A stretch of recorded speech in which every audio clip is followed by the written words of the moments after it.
Election முடிஞ்சிச்சு sir, win பண்ணிட்டோம் sir. Election முடிஞ்சிச்சு, எல்லாம் மாற்றம் வந்துருச்சு, எல்லாம் முடிவாயிடுச்சு. எலெக்ஷன் வின் பண்ணி எம்எல்ஏ ஆயிடுச்சு. தளபதி முதல் தொகுதியில் வெற்றி, சேப்பாக்கம் தொகுதி சார். ஒரு மாதம் முன்னே நான் இது சொல்லலையே, எவ்வளோ இன்டர்வியூ எடுத்துருப்பீங்க, நான் சொல்லலையே. கலைஞர் தெரியாமல் ஒருத்தன் சொன்னான்னா அது பொய். களத்தில் நான் பார்த்தபோது தான் தெரியுது எவ்வளோ மாற்றத்துக்காக எதிர்பார்க்க, தளபதி எவ்வளோ நம்புகிறாங்க. அதாவது 10 வருஷமாக 20 வருஷமாக இவங்க இருந்து ஒன்றும் செய்யலைன்றது ஜனங்களுக்கு நல்லாவே தெரியுது. கரப்ஷன்ன்றது நல்லாவே தெரியுது ஜனங்களுக்கு. அதனால் பயங்கரமான மாற்றம். ஒரு தெருவில் ஒரு பைசா கொடுக்காம ஆர்த்தி எடுத்த ஒரே கட்சி எங்களது மட்டும்தான். ஆர்த்தி பூ போட்டு அவங்க வீட்டு பிள்ளையாக பார்க்குறாங்க, தளபதி விஜயா பார்க்குறாங்க. என்ன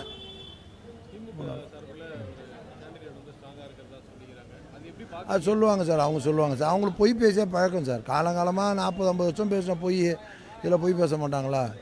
நம்ம பொய் பேச மாட்டோம். ஒரு தொகுதியில் கூட கேட்குறாங்க, இப்போ எனக்கு வீடு கட்டி தரணும்போது வருதா, ஃபாரஸ்ட்டா, சென்ட்ரல் கவர்மெண்ட் தான், ஸ்டேட் கவர்மெண்ட் தான், ரிவர் பாடியாக ஒன்றும் தெரியாமல் நான் பண்ண முடியாது, பார்த்து தான் சொல்ல முடியும்னு சொன்னேன். இதுதான் யதார்த்தம்.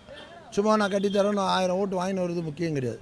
அவங்க அப்படிலாம் கிடையாது. யார் போய் கேட்டாலும் ஆளுக்கு வீட்டுக்கு ஒரு 5-5 கோடி தரீங்களான்னா தந்துடுறாங்க, ஆட்சி பிடிச்சோன்னு தந்துடுறேன்னு சொல்கிறது தான் திமுக. அதில் அந்த இதெல்லாம் எடுபடாதீங்க.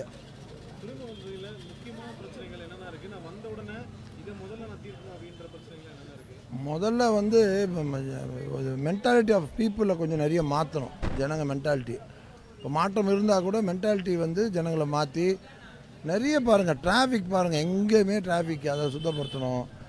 தண்ணி குடிக்கணும்னா சுத்தமான தண்ணி இல்லை, கலப்படம். எங்கே பண்ணுவாங்க, ஏங்க என்ன பண்ணுவாங்க பாவம் சொல்லுங்கள். அது ஒரு பொல்யூஷன்னு எல்லாமே கெட்டு குட்டிச்சு அதுக்கு மைண்டே மாற்றி வச்சுருக்காங்க. இந்த இவங்க ஜனங்களோட மைண்டே ஒரு பாசிட்டிவ் மைண்டே எல்லாம் நெகட்டிவ் மைண்டை பண்ணி வச்சுருக்காங்க. இது எல்லாத்தையும் மாற்றி நிறைய விஷயங்கள் இருக்குது. உட்காந்து எடுத்து பார்த்து சர்வே எடுத்து ஒவ்வொரு குறையும் ஒவ்வொரு வீட்டில் போய் 2 நாள் தங்கி ஒரு வட்டத்துக்கு ஒரு வாரம் 10 நாள் 2 நாள் தங்கலான்னு இருக்கேன்.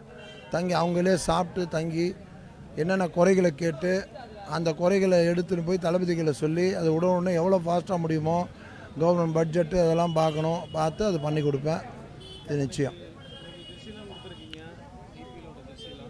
ஆமாம், இந்த season IPL season, cricket season, ஸ்போர்ட்ஸ்லேருந்து அதை கெட்டதுக்கு போக மாட்டாங்க. அதாவது எல்லாமே பார்த்திங்கன்னா போதைக்கு அடிமையாக இருக்காங்க நிறைய பேர். அது காரணம் ஸ்போர்ட்ஸுக்கு ஒரு கிரவுண்டு கூட கிடையாது இங்கே துறைமுகம் தொகுதியில். ஏன் எதுக்கோ இருக்க கிரவுண்டு, ஒரு ஸ்போர்ட்ஸுக்கு ஒரு கிரவுண்டு போட்டு காலைல போய் கிரிக்கெட்டு, ஃபுட்பாலு, பேஸ்பால் ஆனாவே அந்த கெட்ட இதுக்கு போக மாட்டான். அவனுக்கு ஆல்டர்னேட்டிவ் எதுவும் தெரியாதனால தான் போதைக்கு அடிமை வரான். அந்த இது என்னமே இல்லையோ இங்கே இருக்கவங்க யாருக்குமே. நம்ம புள்ள மொத்தம் நல்லா இருக்கணும், மொத்தம் புள்ள எப்படி வேணால் கெட்டு போகணும், நம்ம பொண்ணு நல்லா ஆகணும், மொத்த பொண்ணு எப்படி வேணால் கெட்டு போகணும்னு நினைக்கிறது ஒரு அரசியல்வாதி தனமா?